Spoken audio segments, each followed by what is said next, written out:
애호박이 단순히 부드럽고 달콤한 맛을 내는 채소라고만 생각하셨나요? 하지만 애호박은 맛뿐 아니라 놀라운 건강 효능을 지닌 슈퍼푸드입니다. 특히 여성 건강에 더없이 좋다는 사실 알고 계셨나요? 애호박을 꾸준히 섭취하면 건강에 어떤 변화가 일어날지, 그리고 애호박의 효능을 제대로 살릴 수 있는 궁합까지 함께 알아보겠습니다. 애호박의 첫 번째 효능은 체내 염증 감소 및 면역력 강화입니다. 애호박에는 비타민 C와 베타카로틴이 풍부하게 들어있어 체내 산화 스트레스를 줄이고 면역력을 높이는 데 도움이 됩니다.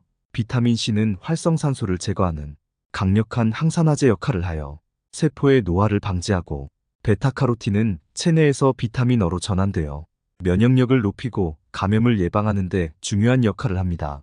한 연구에 따르면 애호박 속의 베타카로틴 성분이 바이러스와 박테리아로부터 신체를 보호해줄 수 있다는 결과가 있습니다. 이 덕분에 애호박은 계절에 상관없이 일상적으로 섭취하면 좋은 채소로, 꾸준히 먹으면 감염성 질환 예방에 도움이 됩니다. 두 번째 효능은 혈당 조절 및 당뇨 예방입니다. 애호박에는 식이섬유가 풍부하여 혈당이 급격히 오르는 것을 막아주고 인슐린 저항성을 개선해 당뇨 예방에도 효과적입니다.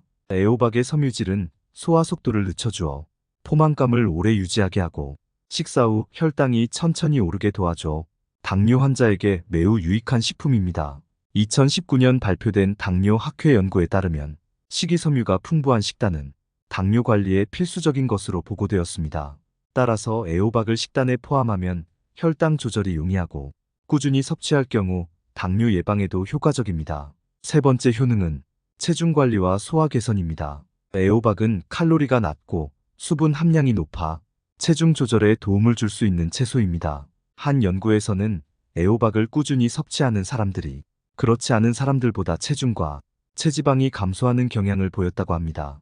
또한 애호박에 들어있는 섬유질은 장내 운동을 촉진하고 소화를 돕는 효과가 있어 변비 개선에도 유익합니다. 애호박의 부드러운 식감은 소화가 어려운 분들에게도 부담이 적고 체중 관리에 신경 쓰는 분들에게는 필수적인 채소입니다. 애호박의 네 번째 효능은 피부 건강 및 항산화 작용입니다. 애호박에는 항산화 작용을 돕는 비타민 C와 베타카로틴이 풍부하여 피부 건강 유지에 도움이 됩니다. 이러한 항산화 성분은 자외선과 같은 외부 유해 요소로부터 피부를 보호하고 세포 손상을 줄여줍니다.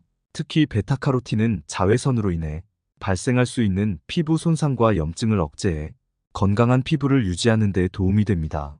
꾸준히 애호박을 섭취하면 피부가 더욱 생기 있어 보이고 노화 방지에도 효과적입니다. 이로 인해 애호박은 피부 건강에 관심이 많은 사람들에게도 사랑받는 채소입니다. 이렇게 좋은 애호박과 함께 먹으면 그 효능을 더욱 극대화할 수 있는 음식들이 있는데요. 애호박과 첫 번째로 궁합이 좋은 음식은 두부입니다. 애호박과 두부는 서로의 영양소를 잘 보완해주는 대표적인 조합입니다. 두부는 고단백 식품으로 체내에서 중요한 에너지원이 되며 근육 유지와 신진대사 촉진에 도움을 줍니다. 반면 애호박에는 비타민과 식이섬유가 풍부해 소화를 돕고 영양 흡수를 촉진해주는데요. 두부와 함께 먹으면 체내의 단백질과 비타민이 골고루 흡수되어 건강을 유지하는 데 큰 도움이 됩니다. 이 조합은 체중 조절을 하려는 사람에게 특히 좋습니다. 두부는 저칼로리 고단백 식품으로 포만감을 유지해주고, 애호박은 수분이 많아 식욕을 조절해주는 역할을 하기 때문에 체중 관리에 적합한 식단으로 자리 잡을 수 있습니다. 재미있는 에피소드로 예전 한식당에서는 애호박 두부볶음이 인기를 끌었는데 한 고객이 이 요리는 다이어트를 위한 최고의 메뉴다 라고 칭찬하면서 매일 먹으러 왔다고 합니다. 그렇게 애호박 두부볶음이 소문나면서 건강식으로 명성을 얻게 되어 단골이 많아졌다고 하네요. 부드럽고 촉촉한 애호박과 고소한 두부의 조합은 맛뿐만 아니라 건강에도 유익해 누구나 부담 없이 즐길 수 있습니다. 두 번째로 궁합이 좋은 음식은 달걀입니다. 애호박과 달걀은 영양소가 서로 상호 보완적이어서 함께 섭취했을 때 체내 흡수율이 높아집니다. 애호박에는 풍부한 비타민과 식이섬유가 포함되어 있어 신진대사를 돕고 소화에 좋습니다. 반면 달걀은 완전 단백질로 불릴 만큼 고단백 식품으로 필수 아미노산이 풍부하여 근육 유지와 피로 회복에 도움이 됩니다. 두 식품을 함께 섭취하면 애호박의 비타민이 달걀 속 단백질의 흡수율을 높여주어 에너지가 풍부하게 보충됩니다. 특히 2018년 한국영양학회에서 발표한 연구에 따르면 비타민이 풍부한 채소와 단백질이 결합되었을 때 체내 소화와 흡수 속도가 더 빨라져 운동 후 근육 회복이 촉진되는 효과가 있다는 결과가 나왔습니다. 아침 식사로 애호박과 달걀을 활용한 스크램블 에그를 만들어 먹으면 하루를 시작하는 데 필요한 에너지를 보충할 수 있어 활기차고 건강한 하루를 보낼 수 있습니다. 또한 다이어트를 하거나 체중 관리에 신경 쓰는 사람들에게는 든든하면서도 포만감을 주는 이상적인 식사가 됩니다. 세 번째로 궁합이 좋은 음식은 버섯입니다. 애호박과 버섯은 모두 칼로리가 낮고 식이섬유가 풍부해 소화가 잘 되고 포만감을 오래 유지할 수 있는 조합입니다. 특히 버섯에는 비타민 D가 많아 뼈 건강과 면역력에 도움이 되고 애호박에 들어있는 비타민 C와 함께 섭취하면 항산화 효과가 더욱 증가합니다.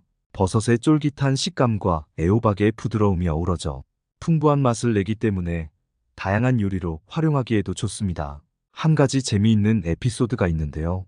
어느 요리 대회에서 한 셰프가 애호박과 버섯을 활용한 독특한 요리를 선보였다고 합니다. 그 요리의 이름은 초록과 갈색의 만남이었는데 심사위원들은 애호박과 버섯의 색상과 질감이 환상적인 조화를 이루고 있다는 평가를 하며 극찬을 아끼지 않았다고 합니다. 이 요리가 이후 여러 레스토랑에서 화제가 되었고 애호박과 버섯이 함께하는 요리가 건강한 조합으로 더욱 알려지게 된 계기가 되었다고 하네요. 이렇게 애호박과 버섯은 단순한 재료가 아닌 멋진 콤비로서 건강과 맛을 함께 제공하는 멋진 재료입니다. 네 번째로 궁합이 좋은 음식은 참기름입니다. 애호박과 참기름은 아주 좋은 궁합을 자랑하는데 참기름은 애호박에 포함된 비타민 E와 비타민 E 같은 지용성 비타민의 흡수를 돕는 역할을 합니다. 애호박 자체에는 칼로리가 적고 수분과 섬유질이 많아 체내 영양소를 빠르게 흡수하게 해주며 참기름은 이 과정에서 비타민의 흡수를 더욱 촉진해줍니다. 특히 참기름의 불포화 지방산은 체내에서 나쁜 콜레스테롤을 낮추고 혈액순환을 도와 심혈관 건강에 이로운 역할을 합니다. 참기름과 애호박의 궁합은 2020년 미국 심장학회의 연구에서도 강조된 바 있습니다. 해당 연구에 따르면 불포화 지방산과 항산화 성분이 함께 작용하면 체내 활성산소 제거 및 혈액순환 개선에 시너지 효과가 나타난다고 합니다. 애호박에 참기름을 살짝 발라 구워 먹거나 애호박 나무를 참기름에 묻혀 먹으면 고소한 풍미와 함께 영양소의 흡수율을 높일 수 있습니다. 이 조합은 특히 건강을 유지하며 맛을 즐길 수 있어 많은 사람들에게 추천할 만합니다. 그렇다면 이와 반대로 피해야 할 음식들이 있는데요. 첫 번째로 피해야 할 음식은 오이입니다. 애호박과 오이는 둘 다 차가운 성질을 지닌 채소로 특히 위장이 약하거나 소화 기능이 약한 사람들에게 함께 섭취할 경우 소화 불편을 유발할 수 있습니다. 오이는 수분 함량이 높고 차가운 성질을 가지고 있어 신선한 샐러드나 무침 요리에 많이 사용되지만 애호박과 같은 식단에 포함되면 장에 부담을 줄 수 있습니다. 특히 애호박과 오이는 위장에 들어가면서 소화 속도를 늦추어 더부룩함을 유발할 수 있습니다. 한 재미있는 일화로 한 유명한 요리사가 샐러드에 애호박과 오이를 함께 넣어 요리 대회에 출품한 적이 있었는데 심사위원 중 한 명이 이 조합은 위가 놀라서 깨어날 정도로 차가운 느낌을 준다고 평하며 지적했다고 합니다. 이로 인해 해당 요리는 좋은 평가를 받지 못했다고 하는데요. 애호박과 오이는 각각 훌륭한 채소이지만 가급적 따로 섭취하는 것이 바람직합니다. 두 번째로 피해야 할 음식은 무입니다. 애호박과 무 역시 성질이 찬 채소로 두 가지를 함께 섭취하면 위가 차가워지고 소화 기능에 부담이 될 수 있습니다. 특히 무에는 소화 기능을 저해할 수 있는 성분이 있어 소화가 원활하지 않은 경우 애호박과 함께 섭취할 때 장에서 소화 불편을 겪을 수 있습니다. 2017년 한국식품과학회지에 실린 연구에 따르면 찬 성질의 채소는 위장 건강이 약한 사람들에게는 소화에 어려움을 줄 수 있으므로 따뜻하게 조리하여 먹는 것이 좋다고 합니다. 애호박을 무와 함께 먹는 대신 따뜻하게 조리하거나 다른 따뜻한 성질의 재료와 조합해 섭취하는 것이 위의 부담을 덜어주며 소화에 도움이 됩니다.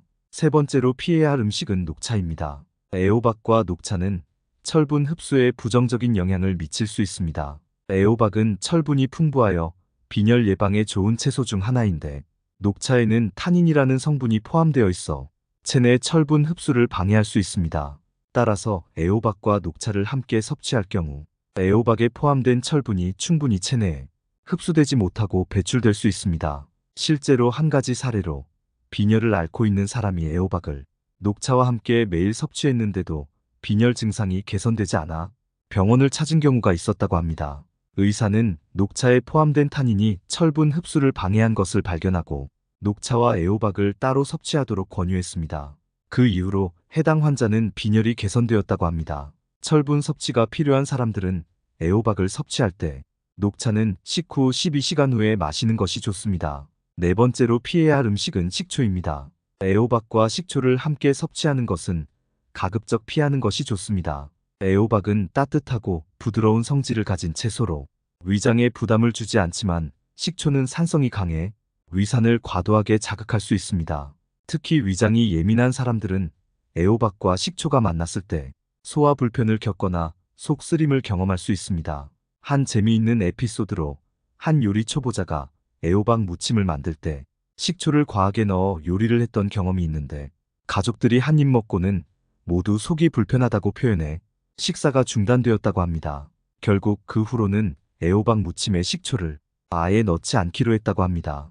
이렇게 애호박과 식초는 소화에 부담을 줄 수 있으니 애호박을 요리할 때는 식초를 피하거나 적은 양으로 조리해 먹는 것이 좋습니다. 마지막으로 부추로 활용할 수 있는 최고의 방법들을 알려드리겠습니다. 첫 번째, 간편하면서도 든든한 반찬인 애호박 볶음입니다.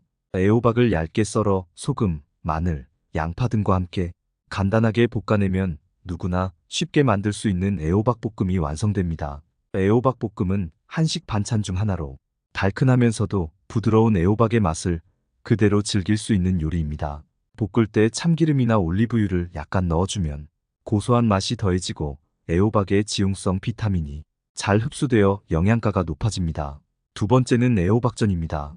애호박전을 만들 때는 애호박을 동그랗게 얇게 썰어 밀가루와 달걀물을 묻혀 부쳐내면 되는데 이때 약간의 소금과 후추로 간을 하면 더욱 맛있습니다. 애호박전은 영양가가 높아 아침이나 점심으로 간단하게 먹기에도 좋고 어린이 간식으로도 인기가 많습니다. 애호박에 들어있는 비타민과 섬유질 덕분에 포만감이 오래가며 부담 없이 건강한 간식으로 즐길 수 있습니다. 특히 소화가 어려운 분들도 쉽게 먹을 수 있어 부담 없는 간식이나 식사 대용으로 추천합니다. 애호박전은 초간장과 함께 먹으면 간이 더해져 한층 맛이 살아납니다. 세 번째는 소화가 편안한 부드러운 영양식 애호박 수프입니다. 애호박을 잘게 썰어 감자, 양파와 함께 볶다가 물이나 우유, 그리고 약간의 생크림을 넣어 부드럽게 끓여주면 영양 가득한 수프가 완성됩니다. 애호박 수프는 따뜻하게 즐기면 위에 부담이 적고 특히 위장이 약하거나 수술 후 회복기 환자들에게 추천할 수 있는 메뉴입니다. 네 번째는 애호박 샐러드입니다. 애호박을 얇게 슬라이스한 후 살짝 소금에 절였다가 물기를 빼고 신선한 채소와 함께 샐러드로 만들어 보세요. 레몬 드레싱이나 올리브유와 발사믹 식초를 뿌리면 상큼한 맛이 더해져 식욕을 돋우는 요리가 됩니다. 애호박 샐러드는 칼로리가 낮고 수분과 섬유질이 풍부해 포만감을 오래 유지시켜주기 때문에 다이어트를 하고 있는 분들에게도 좋은 선택입니다. 다섯 번째는 속을 편안하게 해주는 한 그릇 영양식 애호박국입니다. 애호박국은 한국 가정식에서 자주 볼 수 있는 음식으로 담백하고 깔끔한 맛이 특징입니다. 애호박을 잘게 썰어 된장이나 멸치 육수에 넣고 끓이면 소화에 부담 없는 국이 완성됩니다. 특히 애호박은 부드럽고 수분이 많아 국물과 잘 어우러지며 위장에 부담을 주지 않아 누구나 편하게 먹을 수 있습니다. 애호박국은 소화 기능이 약한 사람이나 속이 더부룩한 날 가벼운 한 끼로 안성맞춤입니다. 여섯 번째는 장 건강에 좋은 발효 음식 애호박김치입니다. 애호박을 얇게 썰어 김치처럼 절이고 고춧가루, 마늘, 생강 등으로 양념하여 숙성시키면 애호박김치가 완성됩니다. 애호박김치는 보통 배추김치보다 빠르게 익고 부드러워 어린이나 노인들도 쉽게 먹을 수 있습니다. 또한 발효 과정에서 유산균이 생겨 장 건강에 유익하며 소화 기능을 돕고 면역력 강화에도 효과적입니다. 일곱 번째는 영양 가득한 아침 디톡스 음료 애호박 주스입니다. 애호박을 사과나 당근 같은 달콤한 과일과 함께 갈아주면 애호박 특유의 향을 부드럽게 즐길 수 있고 풍부한 비타민과 섬유질 덕분에 아침에 상쾌하게 시작할 수 있습니다. 애호박 주스는 소화를 돕고 체내 독소를 배출하는 데 도움을 주며 피부 개선과 피로 회복에도 유익한 영향을 줍니다. 애호박은 우리 곁에 흔히 있는 채소지만 그 안에는 건강을 위한 놀라운 효능이 가득 담겨 있습니다. 부드러운 식감과 은은한 단맛 덕분에 누구나 쉽게 즐길 수 있는 애호박은 다양한 요리에서 우리를 더욱 건강하고 든든하게 만들어주죠. 이제 애호박을 단순한 반찬이 아닌 일상 속 건강 파트너로 생각해 보세요. 가족이나 소중한 지인분들에게 공유해 주세요. 구독 버튼과 좋아요를 눌러주시는 만큼 많은 분들에게 전달되고 건강한 모습으로 오래오래 만날 수 있습니다. 더 유익한 내용으로 찾아뵙겠습니다. 감사합니다.